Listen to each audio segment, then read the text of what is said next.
कौशल प्रदेश, जिसकी स्थापना वैवस्वत मनु ने की थी, पवित्र सरयू नदी के तट पर स्थित है। सुंदर एवं समृद्ध अयोध्या नगरी इस प्रदेश की राजधानी है। वैवस्वत मनु के वंश में अनेक शूरवीर, पराक्रमी, प्रतिभाशाली तथा यशस्वी राजा हुए, जिनमें से राजा दशरथ भी एक थे। राजा दशरथ वेदों के मर्मज्ञ, धर्मप्राण, दयालु, रणकुशल और प्रजापालक थे। उनके राज्य में प्रजा कष्टरहित, सत्यनिष्ठ एवं ईश्वर भक्त थी।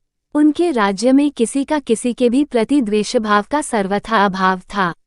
एक दिन दर्पण में अपने कृष्णवर्ण केशों के मध्य एक श्वेत रंग के केश को देखकर महाराज दशरथ विचार करने लगे कि अब मेरे यौवन के दिनों का अंत निकट है और अब तक मैं निसंतान हूँ। मेरा वंश आगे कैसे बढ़ेगा तथा किसी उत्तराधिकारी के अभाव में राज्य का क्या होगा। इस प्रकार विचार करके उन्होंने पुत्र प्राप्ति हेतु पुत्रयष्टि यज्ञ करने का संकल्प किया। अपने कुलगुरु वशिष्ठ जी को बुलाकर उन्होंने अपना मंतव्य बताया तथा यज्ञ के लिए उचित विधान बताने की प्रार्थना की।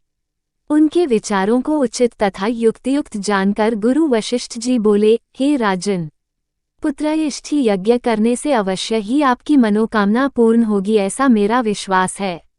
अतः आप शीघ्रातिशीघ्र अश्वमेध यज्ञ करने तथा इसके लिए एक सुंदर श्यामकर्ण अश्व छोड़ने की व्यवस्था करें।